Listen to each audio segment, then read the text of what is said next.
За өглөөний мэнд. За бид нар 2 сарын өнөөдөр хэдэн мэлээ? 2 сар хэдэн мэлээ ука? Бүр өдөр сараа марцсан. А тэгээ 2 сарын 5. За бид нар Хинтээ аймгийн Чингис хотод ирсэн. Тэгээд яг одоо Хинтээ аймагт ажиллах 2 өдрийнхөө өглөөг эхэлж байна. Одоо энд ингээд өнөөдөр маш гоё өглөө эхэлж байна. За бид нар Хинтээ нутгийн удирдлагын ордонд одоо банк санхүүгийн сургалт руугаа орох чинь. Тэгээ энэний дараа манай эмнэлгийн багийнхан шууд эмнэлэг руугаа явж байгаа. Үзлэг энэ төр хийх гээд хүүхдүүдийнхэн. За тэгээ 2 өдөр уулзцай хинтэчүүдээ өдрийг сайхан өнгөрүүлээрэ. Дараагийн эмчилгээр нь дараа нь яваа тий. За өнөөдөр Хинтээ аймагт ажиллаад ингээд нөгөө бид нар олон газар үйлчлэгээ үзүүлж байгаа болохоор тал тишээ яваад л байна. Хөхний хавдрын эмчийн очр бол гадаа зөндөө байна. Тэгээд тэр чинь нөгөө хүний бас эмзэг асуудал учраас тэр хүмүүсийн зургийг аваад те ингэж очрлын тэр гэх ямар ч тийм одоо юм байх ёсгүй. Тийм болохоор бид нар үзлэгийг ямар ч гэсэн явагдаж ин заавал хэдэн хүнч болтугай эрт илрүүлэх тамрагдаж ин да гэж бодоод хараад ирлээ. Ерөнхийдөө энэ хүмүүс чинь нөгөө нэг очоод за ямар байна, сайн байна уу гэж хэлж хүмүүс чинь угаасаа зүгээрээ болж гинөө гэд манайхан чинь ерөн жоохон тийм штэ. Тэгээ хинтэйчүүд бүр тийм юм шиг санагдаад байна надад бол. Тэнгүүд яг ингээд үзлэг хийгээ зөвлөгөө өгөөд ярилцаад ингээд нэг бүрчлэн өөр дөр нь тулаад ирэх юм бол бас юмнуудаа ярьж айгүйх ярьд юм байна.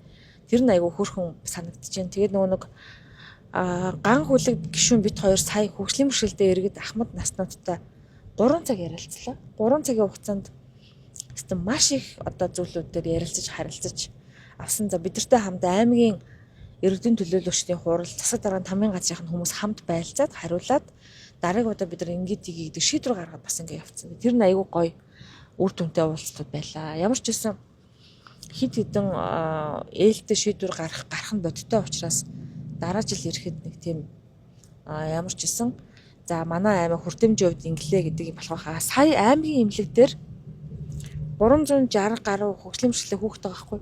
Тэр хүүхдүүдийнхаа шүдийг боломжоор нэг үзэцгээч тэгээд бүгдээр ингээд сургууль соёлд явж гэнэ үү ямар сэргэн засгуулчлалыг хэрэгтэй байна гэдэг урьдчилсан байдлаар та нар тооцоогоо гаргаад хараа гэдгсэн. Хэрвээ бид нар энэ тоотой болчвол нэгдсэн үндэсний байгууллагын хүүхдийн сан чи яг нөгөө хүүхдийн ICF дээр хамтарч одоо ажиллах гэдэг байгаа байхгүй минь надтай одоо бид нар хамтраад бид нар нэгдсэн үндэсний байгууллагын хүүхдийн сантай манай төслийн багийн хамтарч ажиллах гэдэг байгаа.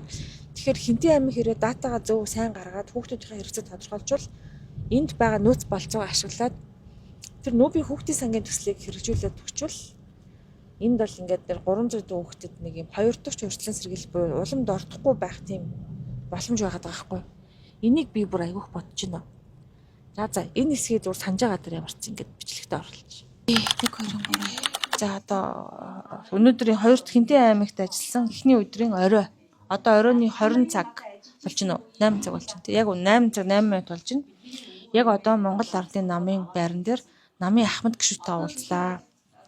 Нам дээр ер нь хөгжлийн бэрхшээлийн хүний улс төрийн эрхийг маш сайн одоо хэрэгжүүлэх ёстой нэг юм бодлого байна. За тэрний хүрээнд бол бодлогын хороо гэж байгуулсан.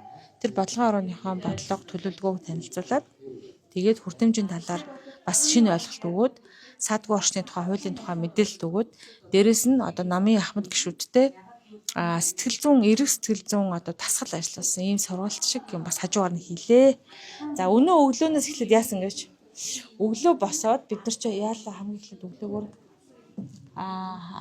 өглөө эхлээд санхүүгийн боловсролын сургалт хийсэн шүү дээ. Хилцүүлэг хийсэн шүү дээ тий. За тэр сургалт хилцүүлэг бол бүтэн 4 цаг үргэлжилсэн.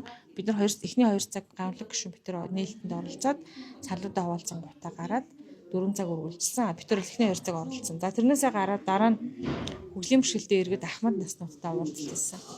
Тэр уулзалт дээр бид нар 3 цаг ярилцсан. Маш олон хүмүүс саналаа хэлсэн. Шийдлүүд байгаа, санаа бодлоо ирсэн. За тэр уулзалтын дараа эрүүл мэндийн үйлчилгээ үзүүлж байгаа эмнэлэг дээр очсон. За эмнэлэг дээр хөгжлийн бэрхшээлтэй хүүхдүүдэд зориулсан хөдөлгөөн цэцлийн эмч, мэдрэлийн эмч үзлэг явж байгаа шүү дээ. Тэрийг очиж үзээд хөхний эмчийн гадаа хаалган дээр нь бас очиж гадаа нь дүүрэн очир байгаа юм чи. Тэгээд бас очиж үзээд тэгээд эмнэлгийнхэнтэй уулзаж санал солилцлоо. За Хинтээ аймагт 360 гаруй хөгжлийн бэрхшээлтэй хүүхэд байгаа учраас тэр хүүхдүүдэд чиглэсэн 2 дахь сэргээн цэцлэлтийн ажлууд хэрэгтэй байгаа. Энэ талаар бас уулзч эмнэлгийнхэнтэй ярилцлаа. Нэр манай анагаахын тогсон миний нэг хөөрхөн шав маань энд ажиллаж илээ. За тэгээд дараа нь тэндээсээ гараад бид нар сэтгэл зүйч Пүжэнэ бит хоёр дэмжих бүлгийн уулзалтаа хийсэн. За тэнд бол хөгжлийн бэрхшээлтэй иргэдтэйгээ яг юм хаалттай уулзалт хийсэн.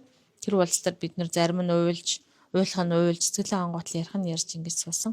Тэр нь сэтгэл хангалуун үлдсэн хүмүүс байна. Тэгээ бас анх удаа ингэж илэн далангуу бүлэгт ирж юм ярьж үзлээ гэсэн бүтэндээ байсан. За энэ ажил маань үргэлжлэлээ. За тэгээ тэрнээсээ гараад бид нар сая энд намын ахмадтай уулзсан юм уулзалт хийлээ. Тэгээ өглөөнөөс хойш ястой сайхан божгосоор таарлаа. За одоо ингэ өнөөдөртөө баяртай. Баяртай гэж. Баяртай.